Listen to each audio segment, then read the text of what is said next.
सध्या मी इयत्ता पहिलीचा रोजचा घरचा अभ्यास पाठवायला सुरुवात केलेली आहे। त्याच्यामध्ये अंक ओळख करून देताना सध्या 11 ते 20 अंक ओळख आपली चालू आहे आणि मला वाटतंय 15-16 अंकापर्यंत आपण आलेलो आहोत। म्हणजे फक्त 15 हा अंक शिकवल्यानंतर 15 अंक फळ्यावरती लिहिणे, 15 काड्या मोजायला लावणे आणि 15 हा अंक आणि अक्षरी ओळ भरून लिहिण्यास सांगणे एवढं शिकवलं म्हणजे 15 अंक जमला किंवा मुलांच्या लक्षात राहिला का? तर असं नाही होत। त्याच्यासाठी काय करायचं, 15 हा अंक मुलांच्या लक्षात राहण्यासाठी मी फक्त एक अंक लक्षात राहण्यासाठी त्याच्यावरती जवळपास 25 ते 30 कृती देत आहेत। आजच्या अभ्यासामध्ये देणाऱ्या ज्या 25 ते 30 कृती आहेत त्यामधील ज्या नवीन कृती मी स्वतः तयार केलेल्या आहेत त्या कृती सोडवायच्या कशा, त्याच्यासाठी आजचा हा खास व्हिडिओ आहे। मग प्रत्येक वेळेस अंक ओळख देताना मी एक गोष्ट आवर्जून केलेली आहे बघा। आता मी आज 17चं उदाहरणार्थ म्हणून दाखवणार आहे। समजा आता मी 17 अंकाची ओळख करून देते आणि 17 अंकाचा घरचा अभ्यास देते, तर त्याच्यामध्ये अशा पद्धतीने मी गणितं दिलेली आहेत। 17 - 13, 17 - 15, 17 - 12 आणि 17 - 16। तर ही गणितं कशी करायची ही अतिशय सोपं आहे, परंतु ही गणितं सोडवण्याची वजाबाकीची गणितं सोडवण्याच्या 3 पद्धती आहेत।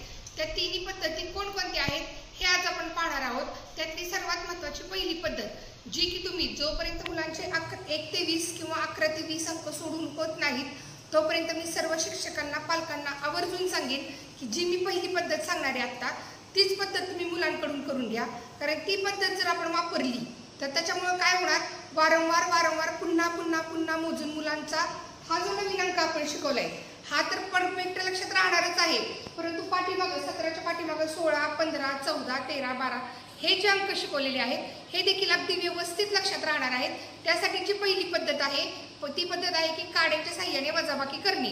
ती कशी ते आपण पाहूयात, पण मी पुन्हा एकदा विनंती करेन सर्वांना की जोपर्यंत 20 पर्यंत अंक सोडून होत आहेत तोपर्यंत तुम्ही वजाबाकीची ही पहिली पद्धतच वापरा।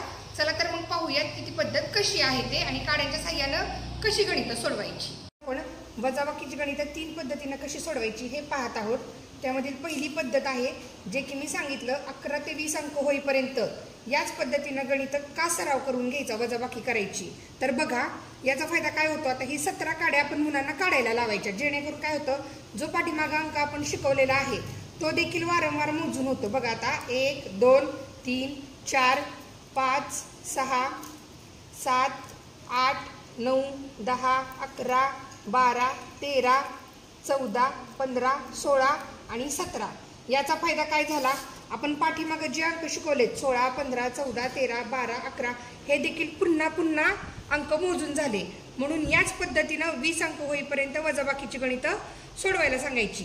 आता आपण गणित सोडूयात। मुलांना जेव्हा आपण वजाबाकीचं गणित शिकवले तेव्हा मुलांना सांगितलेलं आहे की वजा म्हणजे कमी करणे, वजा म्हणजे घालवणे।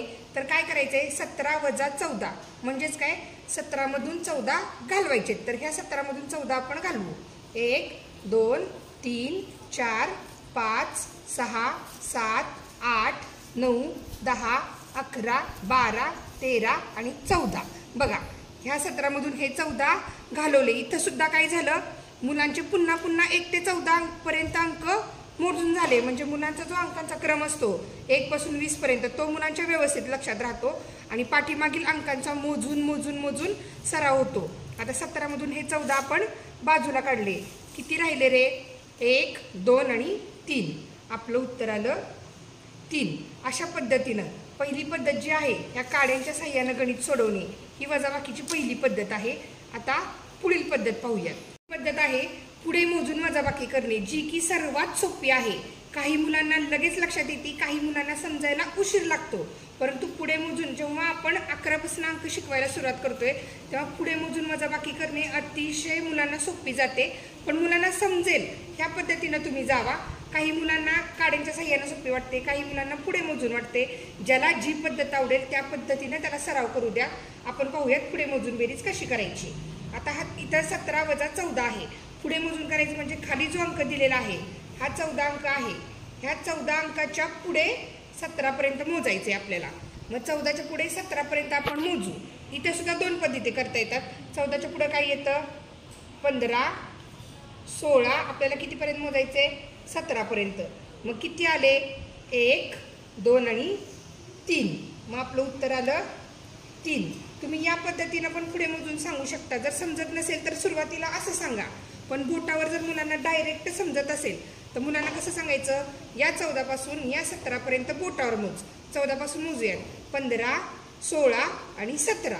मग किती आली? 1, 2, 3 बोटं आली, म्हणून आपलं उत्तर आलं 3.